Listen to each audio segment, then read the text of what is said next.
의사표시. 네 가지 비정상적 의사표시가 있죠. 비진의 표시, 허위 표시, 착오, 사기, 강박. 자, 역시 요약집을 조금 체크해 보겠습니다. 먼저 요약집 13페이지. 맨 하단에 보면 적용 범위가 있죠. 비진의 표시, 허위 표시, 착오, 사기, 강박, 공희, 공법행위, 소송행위 적용 안 되죠. 특히 반가로 2번 강박에 의한 소송행위 취소할 수 없다. 이거 조심하셔야 돼요. 비의사표시 적용 범위와 관련해서 자주 등장하는 지문입니다. 소송행위, 법원을 상대로 하는 공법상 행위이기 때문에 의사표시 규정은 적용되지 않습니다. 그 다음에 한 장 넘기면 비진의 표시가 있죠. 일단 107조 조문 1항, 2항 자꾸 읽어봐야 되죠. 의사표시는 표의자가 진이 아님을 알고 한 것이라도 그 효력이 있다. 여기서 진이 아님 이퀄 의사표시의 불일치, 그죠? 또는 의사의 흠결, 또는 내심적 효과 의사의 결여, 요렇게도 말한다 그랬죠. 그 진이 아님이죠. 효력이 있다는 건 그대로 유효하다 이런 뜻이고요. 다만 상대방이 표의자의 진이 아님을 알았거나 악의 알 수 있었을 경우 과실, 무효가 된다. 2항, 그 무효는 선의의 제3자에게는 대항하지 못한다. 주장하지 못한다. 이렇게 되어 있죠. 반가로 이번에 두 번째 줄 거짓 사직서 제출이라든가 즉 사직의 의사 없는 사직서 제출, 증여 의사 없는 증여 이런 것들이 비진의 표시다. 자, 요건에서는 동그라미 2번에 있는 박스 그 안에 있는 세 가지는 달달달 외우셔야 되죠. 비진의 표시에서 말하는 진이란 당사자가 진정으로 마음속에서 바라는 사항이 아니라 특정 의사를 표시하고자 하는 생각. 그 다음 강박에 의해서 재산을 강제로 뺏긴다는 것이 본심이라 하더라도 일단 주기로 마음을 먹고 증여하기로 마음을 먹고 증여했다면 비진의 표시가 아니다. 내심적 효과 의사가 결여된 것이라고 할 수는 없다. 이렇게 되겠죠. 그래서 2번 당시상에서 최선이라고 판단하고 의사를 표시한 경우에도 비진의 표시가 아니고 3번 대출을 받을 수 없는 갑을 위하여 을이 자기의 이름으로 대출을 받아준 경우 이것도 비진의 표시가 아니다. 을이 주채무자, 명의인이 주채무자. 이렇게 세 가지 꼭 기억하셔야 됩니다. 효과는 동그라미 원칙적으로 표시한 대로 그대로 효력된다 그랬죠. 그래서 사립대 교수가 사직의 의사 없이 사직서를 제출했다. 원칙적으로 그대로 사직 효과는 발생한다. 예외.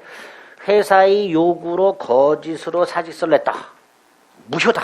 회사가 알았거나 알 수 있었다. 이렇게 되겠죠.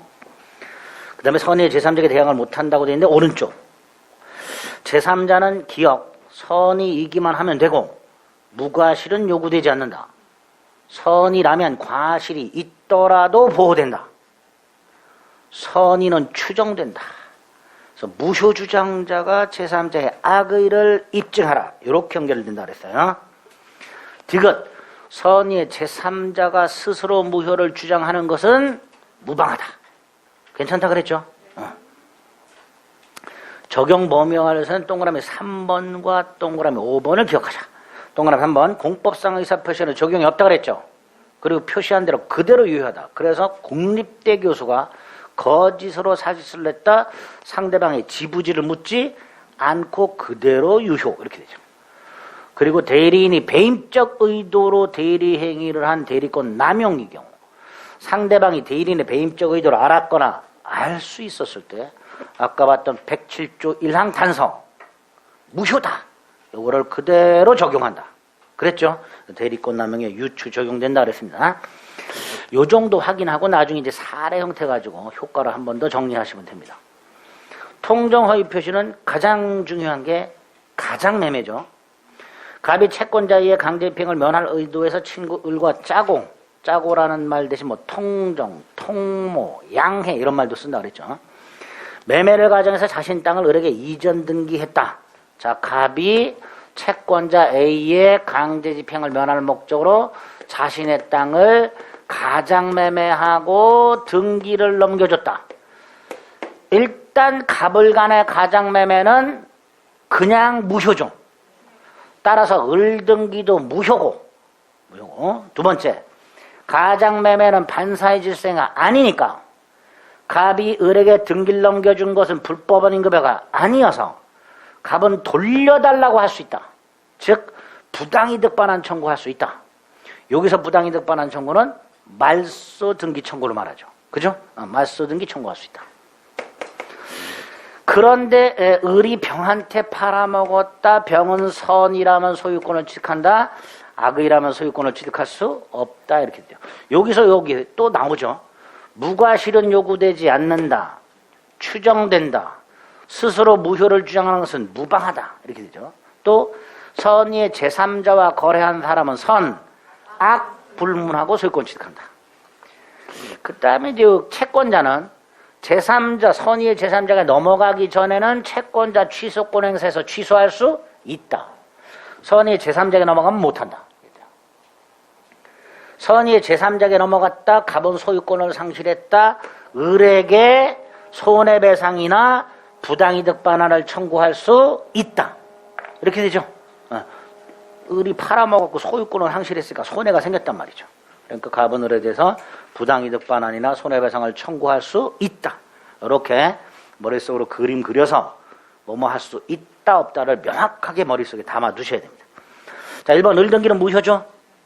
그 다음에 허위 표시는 반사의 질서가 아니므로 불법의 임급여는 적용이 없고, 따라서 토지 소유권 여전히 갑에게 있으므로 갑은 을에게 말소 등기를 청구할 수 있다. 이렇게 되겠죠. 2번 갑의 채권자는 채권자 취소권 행사에서 취소할 수 있죠. 그 다음에 이렇게도 되죠. 얘는 이렇게 권리가 있고 얘는 이렇게 말소 청구할 수 있으니까 얘는 이걸 채권자 취소권에서 취소하는 거 외에도 이렇게 대위하여 말소를 청구할 수도 있다. 이렇게 되겠죠. 그죠? 갑의 채권자가 할 수 있는 거 2개. 갑을 간의 계약을 채권자 취소권에서 취소를 하거나 갑을 대신해서 을등기 말소를 청구하거나. 근데 3번 을이 병에게 팔아넘겼다. 1번 병이 선이라면 병은 소유권을 취득한다. 병이 소유권을 취득하더라도 갑을 매매는 언제나 무효다. 그래서 갑은 을에게 부당이득 반환 청구할 수 있고 손해배상 청구할 수 있다. 이때 갑의 을에 대한 손해배상 청구권을 산 사람 뭐라고 부르죠? 가장매매에 기초한 손해배상 청구권의 양수인. 얘는 108조 2항의 제3자가 아니다. 108조형의 제3자가 아니다. 양가로 임한 선의 병으로부터 전득한 정은 선악불문하고 소유권을 취득하고, 반면에 병이 악이라면 병은 권리를 취득하지 못하지만 이 악의의 병과 거래한 전득자가 선이라면 얘는 또 보호된다. 이렇게 되죠. 그죠?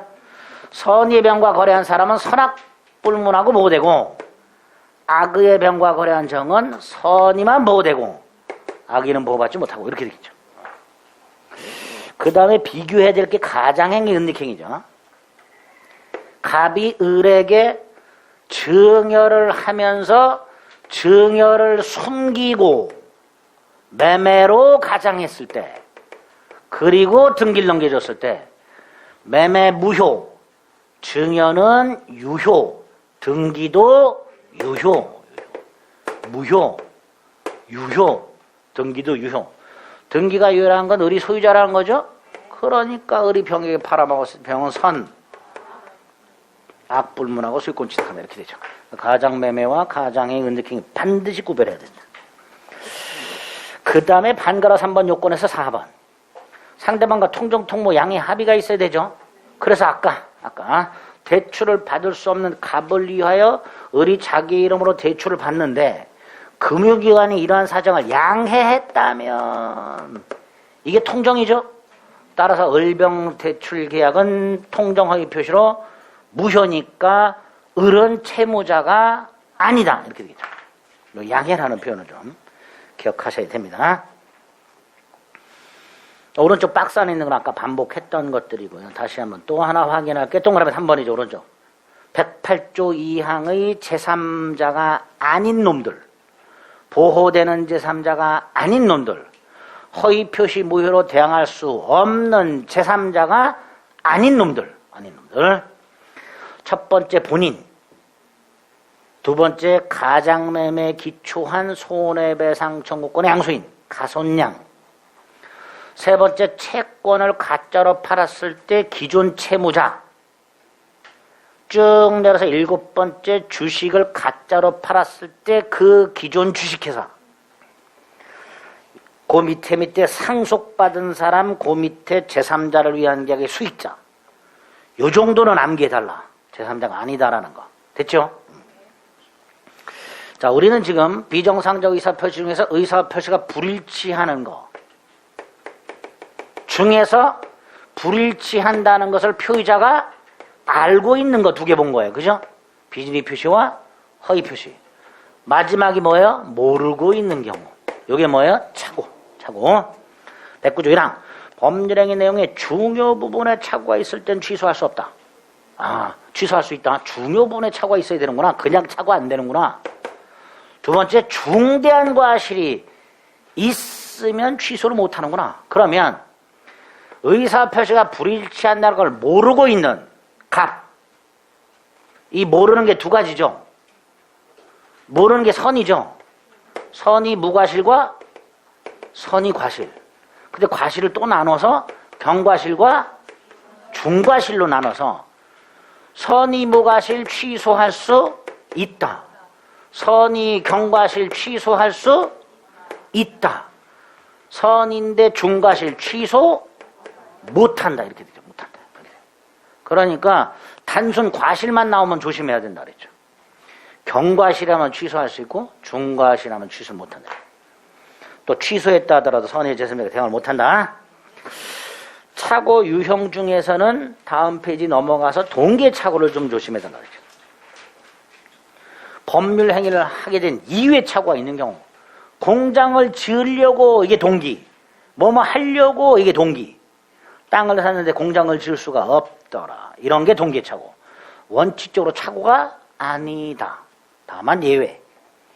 동기가 상대방한테 표시돼서 알려진 경우 또는 표시되지 않았지만 상대방에서 유발된 동기착오. 이때는 착오가 될 수 있는데 특히 그 표시되어 알려진 경우 꼭 기억해야 되죠. 판례 합의까지는 필요 없다. 각과 의사 이 땅에 공장을 짓자라고 합의까지는 이루어질 필요가 없다. 합의가 없어도 표시돼서 알려지기만 하면 착오가 되죠. 중요한 게 많아요. 착오는. 반가로 3번. 원칙 유효 취소하면 처음부터 무효. 자, 취소할 수 있는 경우 동그라미 1번 중요 부분의 착오죠. 이때 중요 부분을 증명을 누가 해야 돼? 착오자가. 중요 부분이다. 착오자가. 다른 말로 취소하려는 자가. 다른 말로 효력을 부인하려는 자가. 그 계약의 효력을 부인하려는 자. 다 같은 말이죠. 취소할 수 없다. 동그라미 1번 중대한 과실이 있으면 취소를 못한다. 자, 이때 중대한 과실에 대한 입증은 상대방이 표의자에게 중대한 과실이 있다라는 걸 상대방이 다른 말로 취소를 저지하려는 자, 효력을 주장하는 자, 계약의 효력을 주장하는 자, 이 사람이 중대한 과실을 증명하라. 이렇게 되죠. 그 다음에 취소 요건 중에 중요 부분, 오른쪽 판단 기준이 쭉 나오는데 그 중에서도 네 번째 줄 경제적 불이익.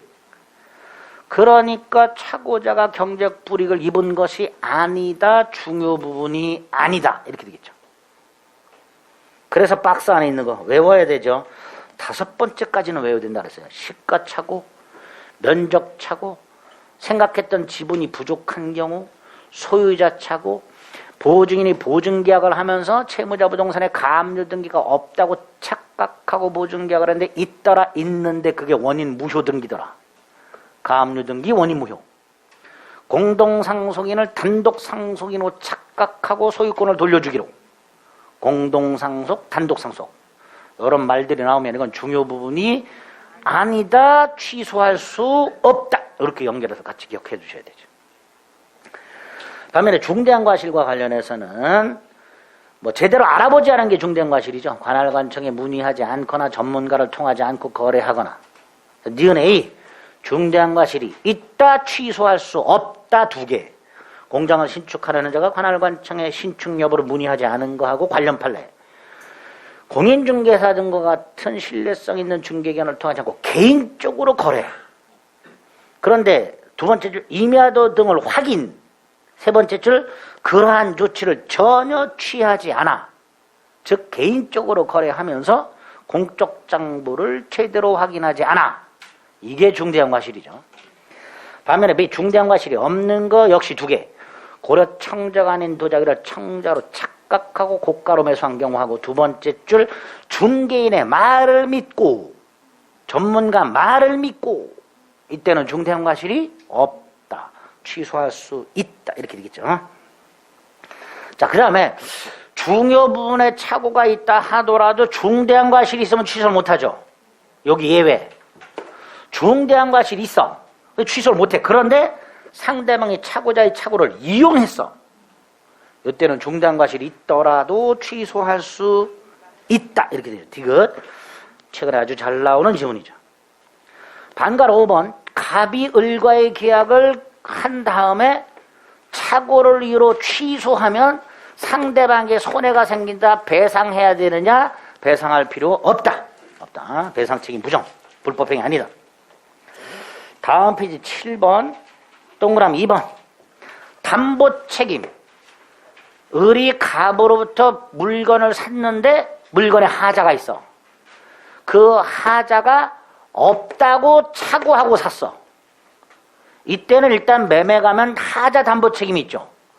그 하자 담보 책임 여부와 상관없이 중요 부분에 착오라면 취소할 수 있다. 하자 담보 책임의 성립 여부와 상관없이 중요 부분에 착오가 있을 때 취소할 수 있다. 7번의 동그라미 2번. 이것도 최근에 아주 각광받는 지문이죠. 전통적으로 각광받았던 거 3번. 착오와 계약 해제.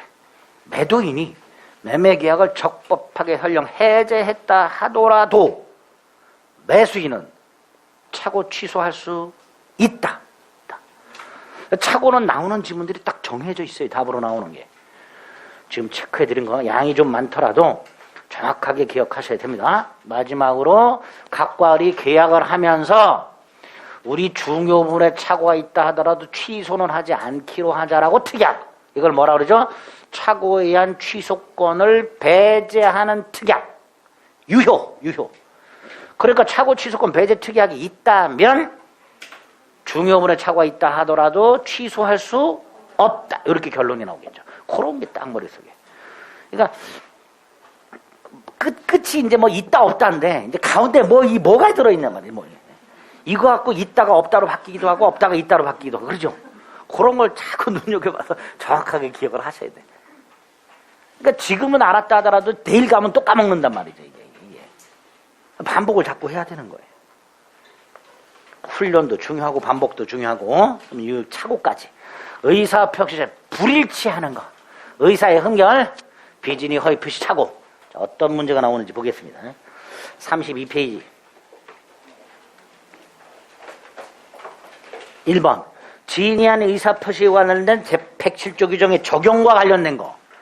일단 의사표시 규정은 재산상 법률행위에 적용되죠. 재산상 법률행위. 그러니까 재산과 관련이 없는 거. 가족법상 행위 같은 거. 혼인, 이혼, 입양, 파양. 가족법상 행위죠. 아예 적용이 안 되겠죠. 1번, 2번. 5번에 공법상 행위, 소송행위 적용 안 된다 그랬죠. 4번은 뭔가요? 이거 의사표시인가요? 아예 의사표시가 아니죠. 그죠? 제가 뭐 수업하다 농담하는 거, 연극 배우가 연극하면서 무대에서 하는 대사 같은 거, 이건 아예 의사표시가 아니지. 그건 남는 거 하나죠. 1번. 3번 매매 여기 적용되겠지. 자, 2번 지인이 아닌 매매가 나올 수도 있고 대리권 남용이 답으로 나올 수도 있습니다. 대리권 남용. 자, 2번 지인이 아닌 의사표시에 관한 설명으로 틀린 것은 이라고 되어 있습니다. 1. 사용자의 퇴직권이라. 난 그만둘 생각이 없어. 근데 회사가 그만두래. 그래서 사표를 냈어. 비진이죠. 문제는 최선이라고 판단했어. 자, 최선이라고 판단하고라는 말이 나오면 비진이 표시가 아니다. 최선이라고 판단하고 이런 말이 나오면 이건 비진이 표시가 아닙니다. 그 문구 가지고 머릿속에 넣는 거예요. 자, 2번 상대방이 표의자의 진위 아님을 알았거나 알 수 있었을 경우에는 무효다.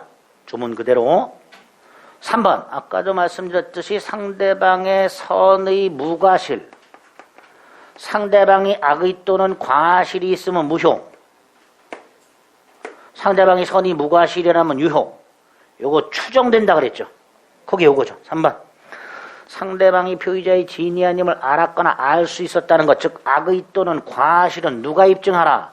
무효를 주장하는 자가. 무효를 주장하는 자가 증명하라. 4번 무효는 선의의 제3자에게 대응하지 못한다. 5번 가족법상 행위에는 비진의 표시 규정은 적용되지 않는다 그랬죠. 답은 1번. 자, 3번 대리인의 진위가 본인의 이익이나 의사에 반하여 자기 또는 제3자 이익을 위한 배임적인 것이라고. 배임적 대리행위죠. 배임적 대리행위. 예를 들어서 은행 갑, 직원 을, 회사고 직원 지위에 있고 앤드 본인과 대리인의 지위에 있죠. 자, 을이 은행 이름으로 병과 예금 계약을 해. 대리행위죠.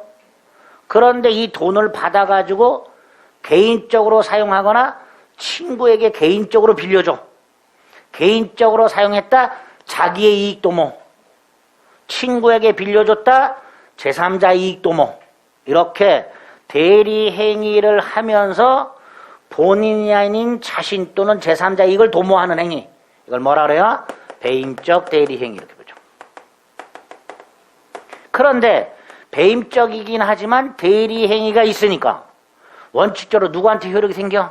갑. 요 계약은 갑에게 효력이 생겨요. 그래서 나중에 병은 은행 와가지고 내 돈 돌려주세요라고 할 수 있는 거예요. 예금 계약은 유효하기 때문에. 다만 상대방이 요 대리인의 배임적 의도를 알았거나 알 수 있었다면 뭐가 된다? 무효가 된다 그랬어요. 무효가. 을이 예금주 병으로부터, 얘가 예금주인데 돈을 받아가지고 개인적 이익을 도모하기 위해서 또는 제3자 이익을 도모하기 위해서 하는 행위란 걸 알았거나 알 수 있었다면 예금 계약은 무효가 된다. 실제로 금융기관 직원이 예금을 받으면서 통장을 수기식으로 써줬어요. 이자도 은행 기준 이자보다 훨씬 고율을 주기로 특약을 딱 써줬어요. 얘는 벌써 느낌이 싸하죠. 알았어야지. 아, 요놈이 돈을 횡령할 생각인가? 개인적으로 운영할 생각인가? 알았거나 알 수 있었단 말이죠. 그럴 때는 금융기관은 책임진다 안 진다? 얘는 책임진다 안 진다? 안 진단 말이죠. 무효니까 예금계약이. 예? 요 예금계약이 유효냐 무효냐에 따라서 금융기관이 이 예금 책임지냐 안 지냐가 달라진단 말이죠. 유효면 책임지고 무효면 책임을 안 지고. 그런데 요게 무효가 되는 경우 병이 을의 배임적 의도를 알았거나 알 수 있어서. 그런데 조문이 없더란 말이죠. 그래서 뭘 유추 적용? 107조이랑 단서. 107조이랑 단서가 뭐였죠? 그거 그대로 상대방이 알았거나 알 수 있었을 경우에는 무효가 된다. 이걸 그대로 적용. 그게 1번이죠. 대리인의 진위가 본인의 이익이나 의사에 반하여 자기 또는 제3자 이익을 위한 배임적인 것임을 상대방이 알았거나 알 수 있었을 경우에는 107조이랑 단서를 유추 해석해서 본인 갑은 책임지지 않는다. 이렇게 되죠. 2번은 근로자가 목돈이 필요해서 자유로운 의사 선택에 따라 퇴직을 했어. 퇴직금을 중간성산 받고 재입사했어. 이거 비진의 표시? 아니죠. 아니죠. 3번 표의자가 그 의사표시 내용을 진정으로 바라진 않았다 하더라도 그 다음 당시 상황에서 최선이라고 판단. 역시 비진의 표시? 아니다. 문구 조심하자. 4번도 마찬가지죠. 재산을 뺏긴다는 것이 본심이라 하더라도 일단 강박에 의해서 증여 의사를 표시한 이상 비진의 표시를 할 수는 없다. 답은 5번이죠. 진정으로 마음속에서 바라는 사항이 아니라 특정 의사를 표시하고자 하는 표의자의 생각을 말한다. 이런 문구들은 뭐 명확하게 이해해서 푸는 게 아니라 암기해서 푸시는 거라고. 비진의 표시에서 말한 진의가 뭐냐? 계속 읽으시면 돼. 특정 의사를 표시하고자 하는 생각. 5번이 틀렸죠. 4번, 1번 전체 공무원이라고 돼 있죠. 일괄 사표를 제출이라고 돼 있죠. 사직에 의사 없는 사표 제출이지. 비진이 표시가 적용되냐? 안 된다. 공법상의 행위는 적용이 안 된다. 따라서 그대로 사직 효과가 생긴다. 따라 1번 틀렸죠. 갑의 내심의 의사가 사직할 뜻이 아니었다 하더라도 또 상대방이 설령 알았다 하더라도 그대로 사직 효과는 발생한다. 이렇게 되겠죠. 1번 틀렸죠. 자, 2번. 갑이 을에게 증여 의사 없이 반지를 주여. 무슨 의사 없이 뭐뭐 했지요? 비진이. 원칙 유효. 다만 을이 알았거나 알 수 있었을 경우 무효. 이렇게 되죠. 유효하다면 을이 반지 소유권 갖고 있죠. 그러니까 병한테 팔았어. 병 선악불문하고 소유권 취득. 반면에 무효라면 을과 거래한 병은 뭐만 소유권 취득? 선의만 취득, 악의는 소유권 취득하지 못한다. 이렇게 되겠죠. 이 비진이 표시 사례 형태 가지고 푸는 거예요. 2번 갑은 증여 의사 없이. 그래서 이 2번 지문은 무슨 의사 없이 뭐뭐 하였다. 요 문구 가지고 비진이 딱 떠올라야 돼요. 무슨 의사 없이 뭐뭐 하였다. 비진이.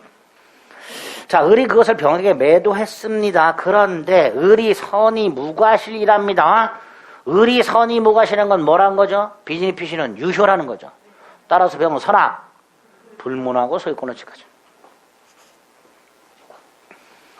3번 갑 주식회사 근로자 을이 군복무를 위해 휴직계를 내려고 했는데 회사에서 사직서를 내라 그래서 사직서를 냈어. 비진이죠. 회사가 알았지. 따라서 사직 및 재입사는 무효. 그죠? 사직 및 재입사는 무효. 결국 휴직되었던 거죠. 휴직했던 거죠. 사직 및 재입사 처리는 무효다. 4번 갑이 법률상 또는 사실상 장애로 대출을 받을 수 없는 을을 위하여 자기의 이름을 빌려줬다. 갑이 채무자가 된다 그랬죠. 대출을 받을 수 없는 을을 위하여 갑이 자기 이름으로 대출을 받았다. 갑이 주채무자다. 양해라는 말 없죠. 그러니까 이건 비진이 표시도 아니고 허위 표시도 아니다. 이렇게.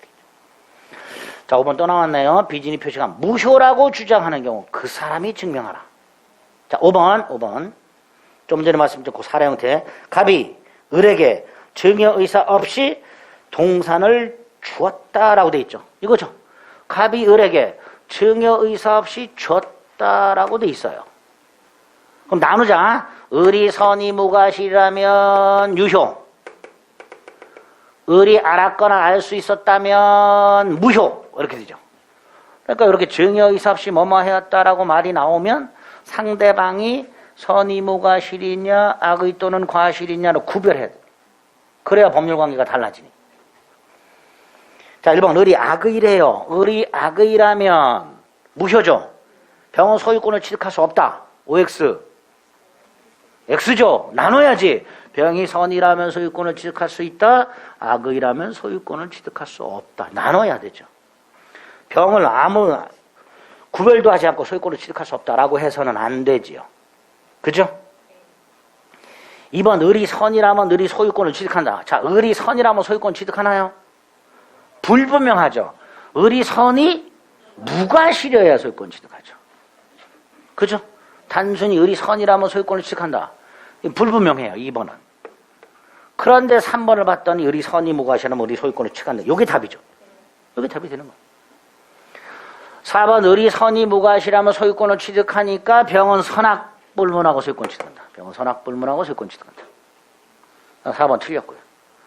을이 악의라면 병은 언제나 소유권 취득한다. 을이 악의라면 나누자. 또다시 병이 선이냐 악의냐 이렇게 나눠야 돼. 비진이 표시 사례 형태가 나오면 딱 요거 가지고 을의 선이 무과실과 을의 악의 또는 과실을 나눠가지고 법률관계를 딱 정리하셔야 됩니다.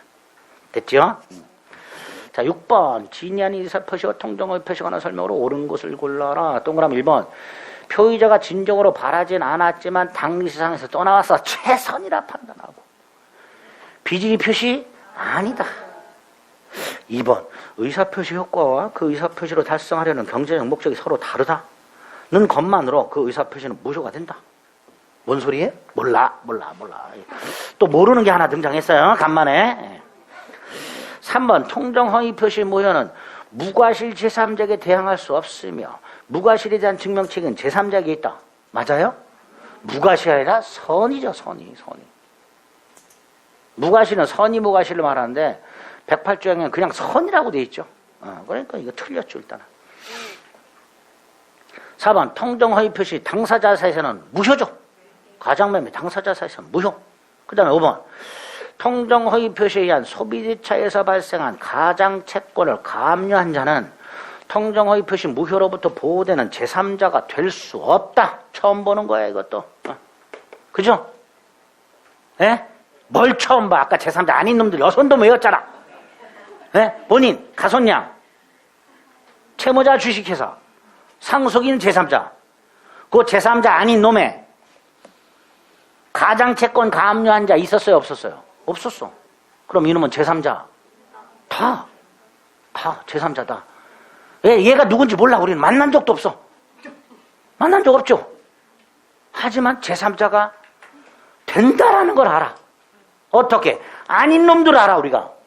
제3자 아닌 놈 여선돔을 만나봤어 우리가. 여기 있었어. 근데 요 놈은 거기 없었어. 없으니까 얘는 제3자네. 이렇게 고르는 거야. 이렇게. 그러니까 제3자 아닌 놈 여선놈은 외워놔야 되는 거야. 그죠?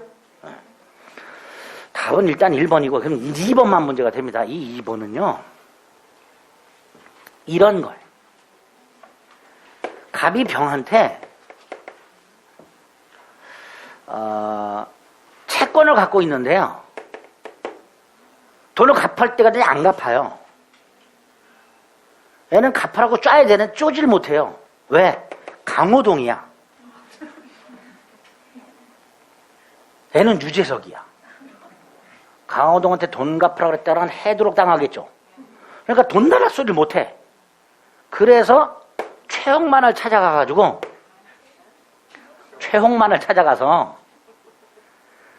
내가 강호동한테 꿔준 돈, 실명 박혀도 되나? 괜찮아. 뭐. 강호동한테 꿔준 돈이 있는데 난 무서워서 못 받겠다. 대신 받아와라. 그럼 수수료를 10% 줄게. 이렇게 했어요. 이거를 추심이라 그래요. 추심 위임이라 그래요. 돈 받아오는 걸 추심이라고 합니다. 그걸 갑이 병한테 부탁을 한 거예요. 얘한테. 이거는 을한테. 그러면 추심 위임 계약을 해야 될 거 아니에요. 그런데 얘가 병한테 가서 야 유재석이 돈 받아오라 그러던데 그러면 얘는 알았어 내가 재석이하고 연락해볼게. 안 줘요. 예? 안 줘. 그러니까 각과을이 어떻게 꾸미냐 하면 아예 채권을 넘겨준 걸로 꾸며요. 을한테. 그래서 을이 병한테 가서 최홍만이 강호동한테 가서 야 재석이가 대신 받아오래가 아니라 나한테 갚아. 내가 채권 샀어. 그래서 돈을 받아오게 돼요. 자 겉으로는 채권을 넘겨줬죠. 속으로는 대신 받아오는 거지. 자 연결시켜 봅니다. 의사표시의 효과와 의사표시로 달성하려는 경제적 목적이라고 돼 있죠. 자 의사표시 효과는 요거예요. 겉으로 드러난 거. 달성하려는 목적은 이거야. 같아 다르다. 다르다. 이렇게 각과 을의 채권 양도 효과. 채권 양도는 효과가 채권이 얘한테 넘어가는 거죠. 근데 실질적으로는 을이 대신 받아오는 거야. 이렇게 효과 목적이 설령 다르다 하더라도 여기는 을이 어찌됐건 병한테서 돈을 받아오는 게 숨어 있으니까. 그죠? 이건 허위 표시가 아니다 라는 게 판례예요. 이런 걸 민법상 신탁이라고 보통 불러요. 신탁행위라고. 채권 양도, 추심 목적 채권 양도 같은 것들, 이런 것들이 민법상 신탁행위라고 부르는 것들이에요. 그 민법상 신탁행위를 판례가 이렇게 말을 해요. 계약의 효과와 그 숨겨져 있는 목적이 다르다는 것만으로 무효가 되는 것은 아니다. 예를 기억해 둡니다. 추심 목적 채권 양도 같은 것들, 이런 거 가지고 머릿속에 넣으시면 됩니다. 이런 거 한번 딱 봐두세요. 그래서 옳은 것은 1번. 답은 1번 고르면 되는 거고요. 2번이 조금 낯설었죠. 자, 7번. 통정허위 표시. 아까 뭐라 했어요? 가장매매, 채권자 취소권 행사할 수 있다 그랬죠. 채권자 취소권의 대상이 될 수 있다. 2번. 통정허위 표시에 의한 급부, 불법 원인급여가 아니다. 아니니까 반환 청구할 수 있다. 3번. 통정허위 표시로부터 보호되는 제3자는 선의이기만 하면 된다. 과실 유무는 묻지 않는다. 즉 무과실 이하할 필요는 없다. 이렇게 되겠죠. 4번. 통정허위 표시한 매수인, 즉 가장 매수인으로부터 부동산을 취득한 제3자는 선의가 추정된다. 따라서 자신이 선임을 증명할 필요가 없다. 이렇게 되겠죠. 5번. 통정허위 표시에 의하여 외형상 형성된 법률관계. 이게 뭐죠? 가장매매를 통하여 을에게 등기가 넘어가죠. 요거 말하는 거죠. 허위 표시를 통하여 등기부상 을이 소유자로 되어 있죠. 이게 허위 표시를 통하여 형성된 외형상 법률관계 이렇게 되죠. 가장매매를 통하여 을에게 등기가 넘어갔을 때 을이 소유자처럼 보이는 것, 그게 요거죠. 통정허위 표시의 외형상 형성된 법률관계, 요거 말하는 거죠. 이거를 기초로 새롭게 거래한 자, 얘가 보호되는 제3자죠. 그죠? 통정허위 표시를 기초로 외형상 형성된 법률관계, 요걸 토대로 새롭게 거래한 자, 요게 제3자의 기준이 되는 거예요. 보호되는 제3자. 그 사람이 선이라면 그 선의의 제3자에게는 무효로 대항하지 못한다. 이게 판례 문구입니다. 108조 2항의 제3자. 그겁니다. 8번에 1번. 통정허위 표시는 반사의 질서가 아니니까 불법인 거면은 적용이 없다. 그래서 부당이득 반환 청구할 수 있다. 이렇게 연결이 되죠. 자, 2번. 가장소비대차에 있어서 대주의 지위를 이전받은 자는 허위 표시 무효로부터 보호받는 선의의 제3자가 아니다. 아, 짜증 확 나죠, 요거. 우리 아닌 놈들 다시 한번. 본인, 가손양, 채무자, 주식회사, 상속인, 수익자. 6놈 외웠죠? 그런데 안 외운 놈이 하나 있었어. 에이, 개 짜증나. 한 번 딱 이렇게 출제가 된 적이 있었는데 17페이지 가면 17페이지 허위 표시로 보호되는 제3자가 아닌 경우 박스 맨 밑에 지위를 이전받은 자가 있죠. 당사자 지위를 이전받은 자. 요놈도 제3자가 아닙니다. 그럼 8번에 2번으로 돌아가 보세요. 가운데 지위를 이전받은 자가 있죠. 제3자가 아니야. 자, 6놈 우리 외웠었고요. 요거 가지고 한 놈 추가. 요때 추가. 제3자 아니다. 지위를 이전받은 자.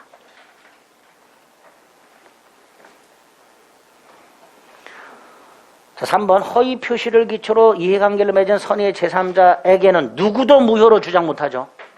선의의 제3자 스스로 무효를 주장하는 것만 괜찮아. 어느 누구도 선의의 제3자에게 무효를 주장하지는 못해.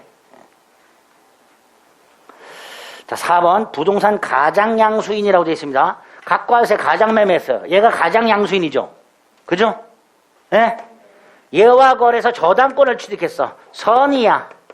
얘 보호되죠?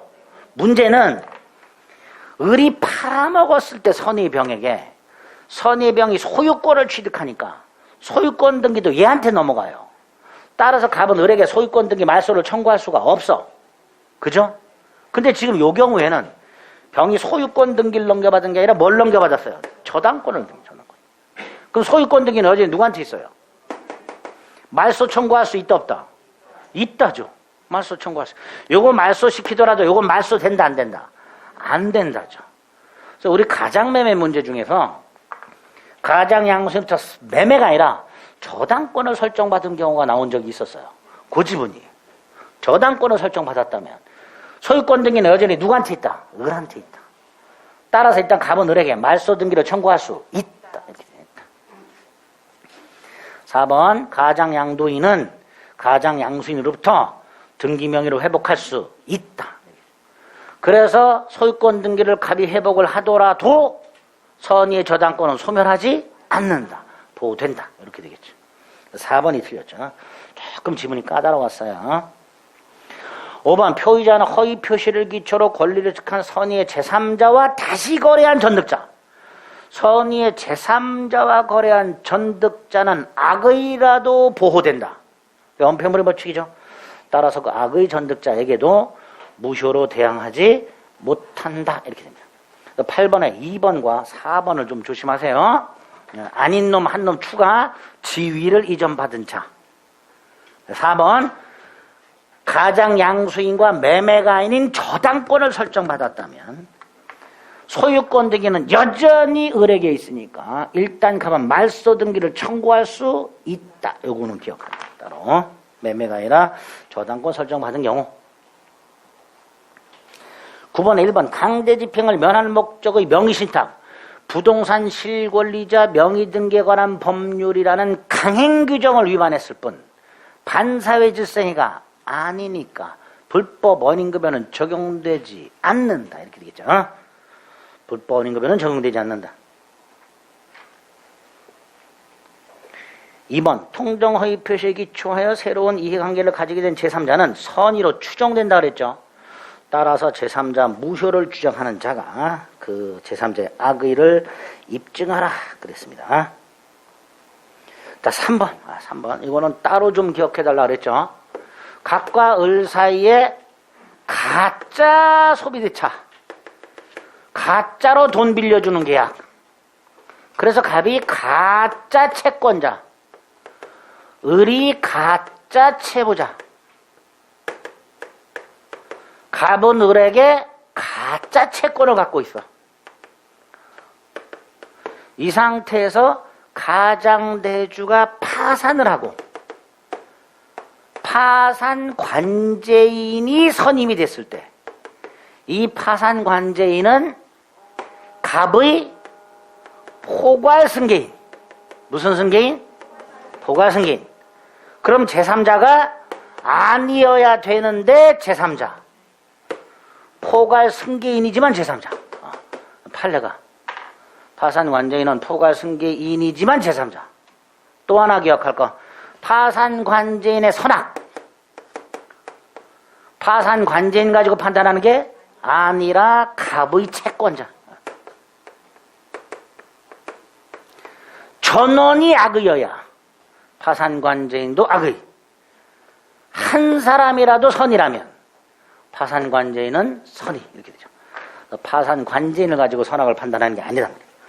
3번 파산자가 허위 표시를 통하여 가장 채권을 보유하고 있다가 이거죠. 가장 소비자의 대주가 가짜 채권을 갖고 있다가 파산. 그 파산 관제인은 포괄 승계인이지만 제3자에 해당하고 그 선악도 파산 관제인 개인의 선악이 아닌 파산 채권자 전원 합쳐서 총 파산 채권자를 기준으로 판단. 이렇게 되죠. 자, 4번은 채권과 합류 또 나왔네요. 아까 이런 놈 본 적 없다 그랬죠? 제3자 다. 채권과 합류, 제3자 다. 요 놈 어디 있었어요, 아까? 어디 있었는데? 어디 있었지? 찾을 수가 없네. 6번에 5번. 채권과 합류. 있죠? 같은 문장이에요. 6번에 5번과 9번에 4번은 같은 문장이죠. 키워드가 뭐예요? 채권과 합류. 가짜 채권과 합류. 제3자 다. 제3자 다.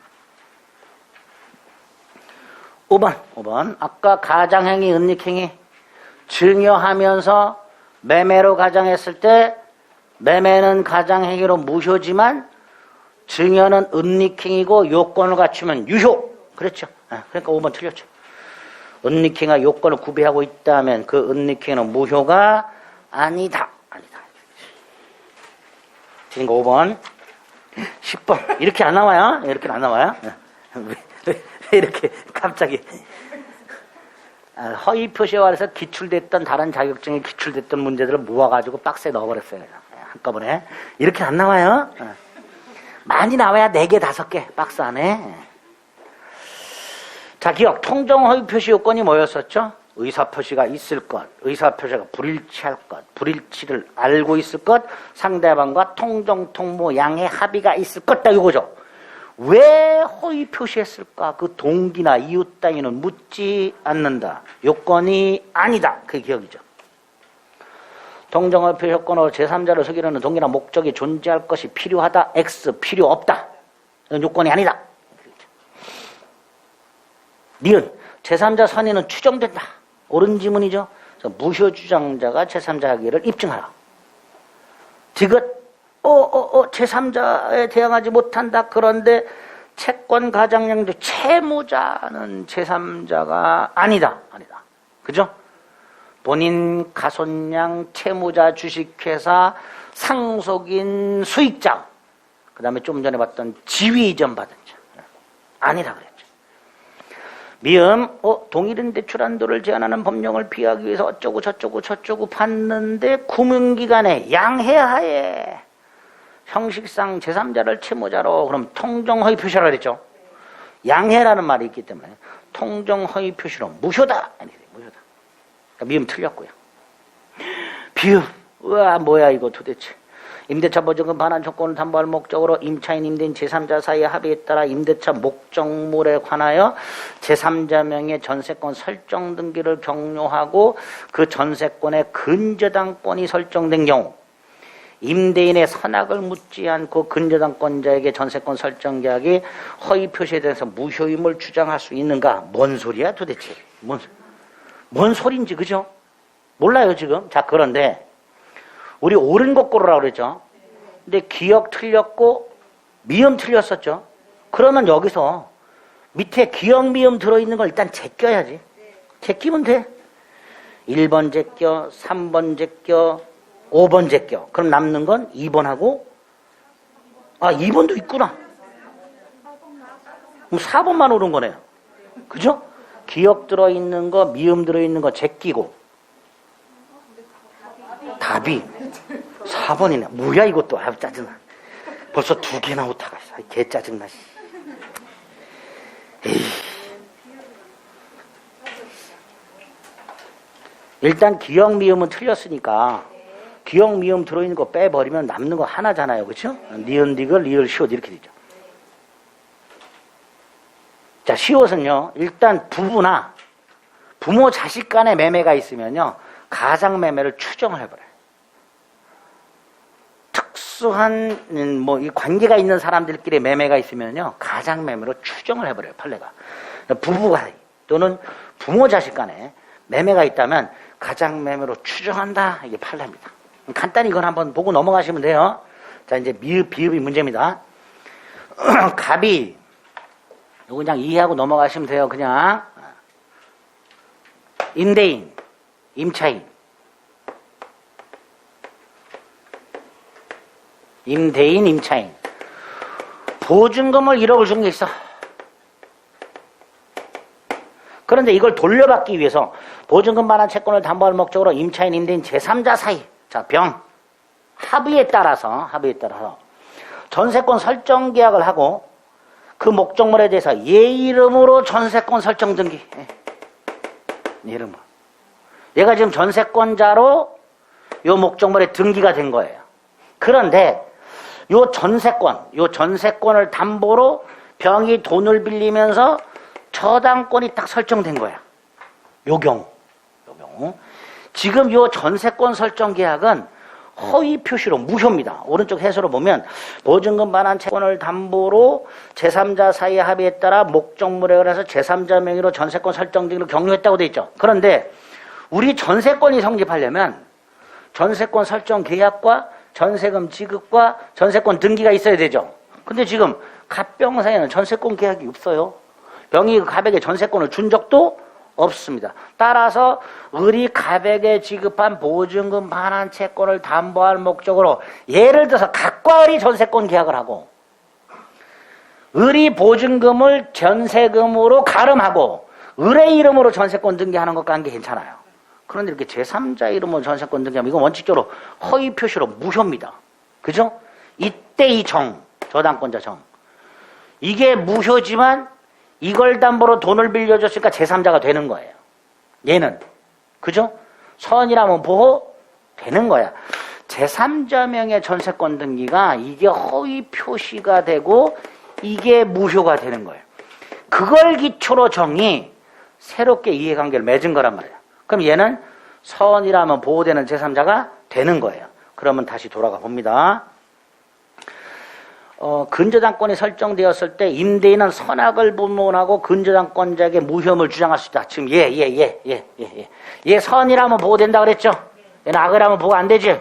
그러니까 임대인은 근저당권자, 저당권자인 정에 대해서 정이 선이라면 무효를 주장할 수 없고 악이라면 주장할 수 있다 이렇게 되죠. 선악 불문하고 주장할 수 있다고 되니까 틀린 거죠. 그죠? 좀 어렵죠? 임차인의 임대차 보증금 반환 채권을 담보할 목적으로 제3자 이름으로 전세권 등기 허위 표시로 무효. 그거를 담보로 돈을 빌려준 저당권자 제3자 선이라면 보호된다. 따라서 임대인은 정에게 선악을 나눠서 선의 정에게는 무효를 주장하지 못한다.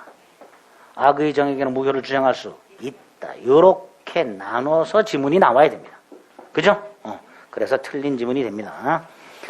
그렇게 한번 비읍하고 시옷은 한번 보고 넘어가시면 돼요. 중요한 게 기역, 니은, 디귿, 리을, 미음 5개입니다. 11번 통정 허위 표시에서 보호되는 제3자에 대한 설명으로 틀린 것은 1. 허위 표시 당사자는 물론 제3자도 무효를 주장할 수 있다. 원래 무효라는 건 누구든지 주장할 수 있는 거야. 무효는 누구든지 주장할 수 있다. 2번 제3자는 당사자와 포괄 승계인이 아닌 자 중에서 허위 표시로 만들어진 그 법률관계를 토대로 새롭게 이해관계를 맺은 자, 이게 제3자죠. 3번 가장 양수인과 거래한 자, 가장 양수인부터 저당권을 취득한 자, 이게 제3자죠. 반면에 4번 가장 양수인은 일반 채권자나 채권 가장 양수인부터 추심을 위해서 채권을 양수한 자 본 적 없죠? 요놈들도 제3자가 아니야. 그럼 또 추가 17페이지. 네가 6명만 외우라 그랬잖냐 자식아. 아이 그냥 문제풀이에서 조금만 더 추가하자 말이지. 17페이지 박스를 보면요, 하나 둘 셋 넷 다섯 6번째 줄 가면 일반 채권자 보이죠? 그 위에 추심 목적 양수인 보이죠? 요놈들도 제3자 아니다. 일반 추심 목적 이렇게 해요. 이런 일반 채권자는 이런 거예요. 각과 을세 가장 매매를 했어요. 얘한테 등기를 넘어갔어요. 근데 얘한테 을의 채권자가 원래 2명이 있었어요. 을의 채권자가 2명이 있었어. 근데 그 중에 한 놈은 을에게 등기가 됐어. 그러면 이놈이 을에게 부동산이 생겼네? 잽싸게 압류했어. 압류 채권자. 가장매매 후에 압류를 새로 했죠. 그러면 보호되는 제3자가 돼요. 근데 얘는 가만히 있어. 아무것도 안 했어. 이게 일반 채권자예요. 가장 매수인에게 등기가 넘어온 상태에서 을의 채권자가 원래 2명이 있었는데 그 중에 한 놈은 요거 보고 잽싸게 압류를 했어. 그럼 얘는 제3자가 돼요. 왜? 가장매매 후에 새롭게 액션을 취했으니까. 때는 그냥 멀뚱멀뚱 쳐다만 보고 있어. 아무것도 안 했어. 그게 일반 채권자. 가장매수인의 일반 채권자는 아무것도 한 게 없으니까 제3자가 아니게 됩니다. 자, 그러면 우리 오늘 108조 원래는 11명을 다 외웠어야 되는데 안 외우고 6명만 외우고 있었던 거예요. 그죠? 6명 다시 본인, 가손양, 채무자, 주식회사, 상속인, 수익자. 그죠? 거기에 이제 오늘 3명 추가. 지위 이전 받은 사람, 추심 목적 양수인, 일반 채권자. 예? 9명 외운 거죠. 그죠? 몰라. 에이, 외우신. 나왔기 때문에 넣어놓은 거예요.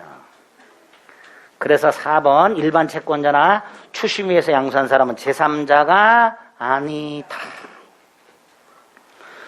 5번 제3자는 선이 무과실효되고 틀렸죠? 선이 이기만 하면 되고. 답은 보여요. 제3자는 선이 이기만 하고 과실 여부를 묻지 않는다 그랬죠. 12번 허위 표시에 기초하여 새로운 이해관계를 맺은 자에 해당하지 않는 자, 즉 제3자가 아닌 자 고르세요. 5번 채무자 보이죠? 채무자. 12번에 3번이 아까 10번에 비읍에 있는 놈이에요.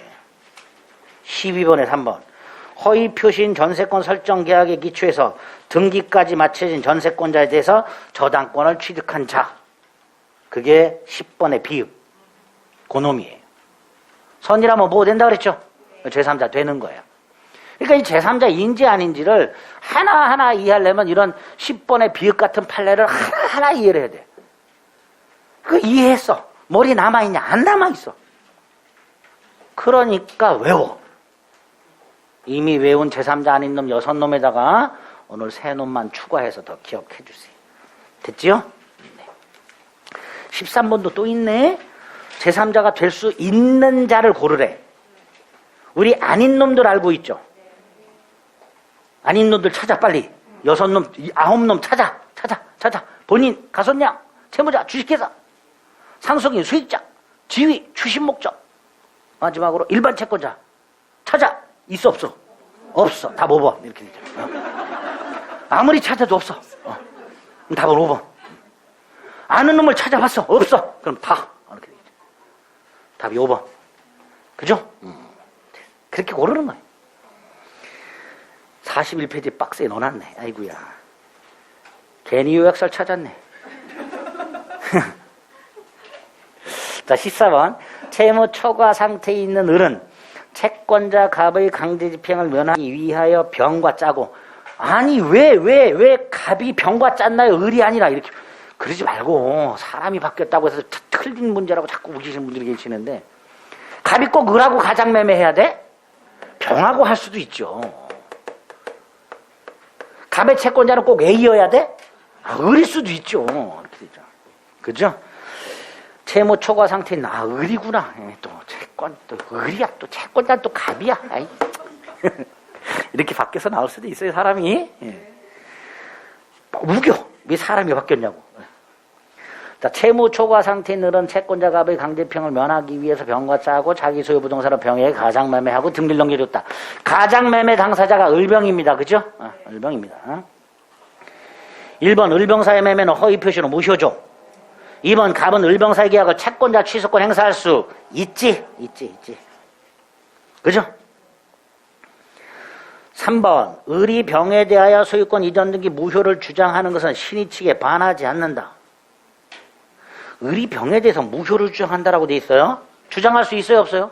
있지. 가장매도인은 무효니까 돌려달라. 얼마든지 주장할 수 있다. 4번 갑은 채권자 취소권 행사할 수 있다고 그랬죠. 또 하나 더 할 수 있다고 그랬죠. 을을 대위하여 말소를 청구할 수도 있다.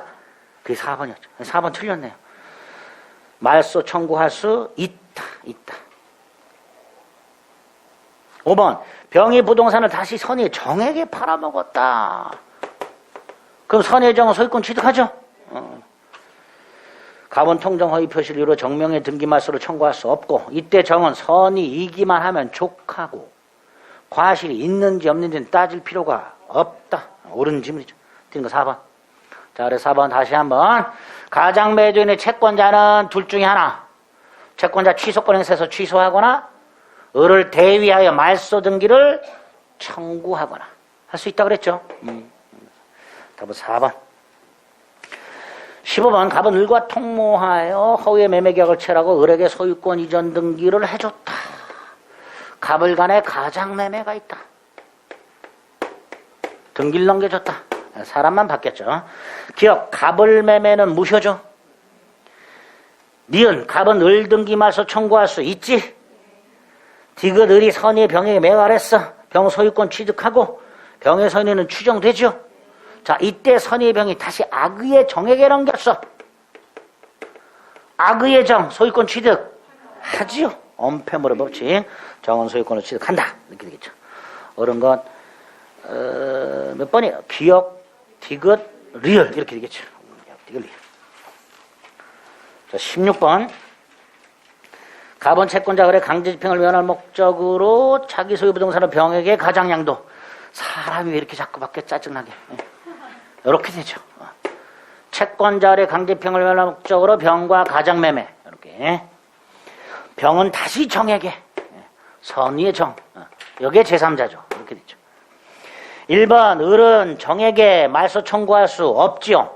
얘가 소유권을 완전하게 취득하니까 을도 갑도 병도 무효 주장하거나 말소 청구할 수 없다. 1번 없다. 2번 없다. 3번 갑은 병에게 불법 행위 책임 물을 수 있는가? 있어요 없어요? 갑은 병에게 불법 행위 책임 물을 수 있다 없다? 있죠. 지가 친구가 믿고 등기를 놓은 거 홀랑 팔아먹었잖아요. 그래서 갑은 병에게 부당이득 반환 청구할 수 있고 앤드 손해배상 청구할 수 있고 그 손해배상이 불법행위 손해배상이라고.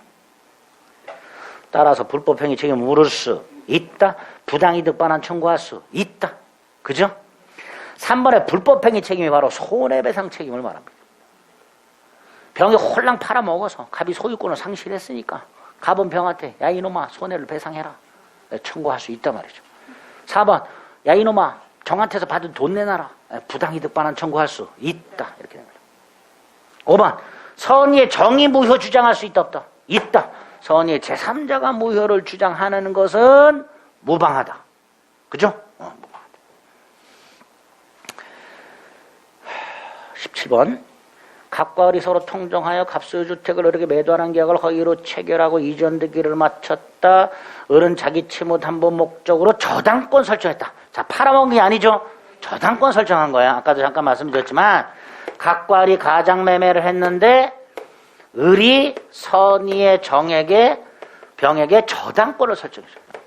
저당권 설정해줬다고 돼 있어. 선이란 말이 있나? 모르는 거야. 선이네. 이렇게. 그러니까 여기서 포인트는 뭐예요? 소유권 등기는 여전히 누구한테 남아있다? 을에게 남아있다는 게 포인트죠. 1번 병은 자신의 저당권이 유효하다고 주장할 수 있지. 2번 을은 병에게 말소 청구 못하죠. 3번 갑은 을에게 매매 무효 주장할 수 있지. 선의 제3자가 보호되더라도 갑을 간의 가장매매는 언제나 무효라 그랬으니까 갑은 을에게 무효 주장할 수 있단 말이죠. X. 4번 선의의 정의 보호를 받으니까 갑이든 을이든 갑이 을을 대신하든 병에게 무효를 주장할 수는 없다. 이렇게 되겠죠. 4번 X, 5번 X 이렇게 되겠죠. 옳은 거 1번. 그죠? 선의의 저당권자는 저당권을 취득하게 됩니다. 만약에요. 자, 갑이 등기를 되찾아갔어. 근데 이건 살아있죠. 이건 소멸하지 않는다 그랬죠. 자, 갑이 등기를 되찾아갖고 을이 병한테 돈을 안 갚아서 병이 저당권을 실행해서 경매가 됐어. 그럼 갑은 소유권 상실했죠. 을에게 책임 물을 수 있어요 없어요? 있지. 아까 봤던 거 불법행위 손해배상이나 부당이득 반환 청구할 수 있다. 이렇게 되겠죠. 18번 갑은 을에게 자신의 토지를 증여하기로 합의하였다. 그러나 세금 문제를 염려하여 갑과 을은 마치 매도하는 것처럼 계약서를 꾸며서 이전 등기했다. 자, 증여를 하면서 증여를 숨기고 매매로 가장. 그렇게 됐죠? 자, 증여는 유효, 매매는 무효 그랬어요. 자, 1번 갑을 사이의 증여는 유효하지만 매매는 무효다. 자, 증여가 유효하다만 2번 을 등기는 유효하다. 자, 을이 소유자다. 따라서 병은 선악불문하고 소유권을 취득한다. 그러니까 3번 갑은 악의 병을 상대로 말소를 청구할 수 없다라고 해야죠. 4번, 5번 갑이 을을 대위하든 또는 을이든 3번 갑이든 병을 상대로는 말소를 청구할 수가 없다. 이렇게 되겠죠. 그죠? 그래서 틀린 것은 3번 이렇게 될 겁니다. 이렇게 가장매매와 가장의 은닉행위 사례 형태로 꼭 구별하셔야 됩니다. 차고까지 하려고 그랬는데 여기서 멈춰야 되겠네. 차고는 좀 양이 많아요. 다음 주에 차고 부분을 한 번 더 체크하고 문제를 풀 겁니다. 진도표는 맞춰주세요. 저 진도표도 숫자가 잘못됐어 또. 제가 앞에 있는 10페이지를 계산 안 하고 원고만 가지고 아유 이렇게 오늘 양해해 주세요. 제가 정신이 요새 없어. 그래가지고 페이지 자꾸 틀리고 그러는데 죄송합니다. 그리고 오타 나온 건 다시 한번 쭉 정리해서 다시 한번 알려드릴게요. 여기까지 하고 다음 주 진도 맞춰서 예습하시고 복습도 꼭 하시고, 특히 만약에 집에 가서 복습하다가 또는 또 뭐 다시 한번 강의를 들어보다가 그래도 의문 나는 상이 있다. 혼자 끙끙 앓거나 다른 분하고 대화 나누지 마시고 저한테 오세요. 예? 자기들끼리 대화 나누면 자기들끼리 틀려. 무슨 말인지 아시겠죠? 저를 활용을 하셔야 됩니다. 부탁드리겠습니다. 오늘 여기까지 하겠습니다. 수고하셨습니다.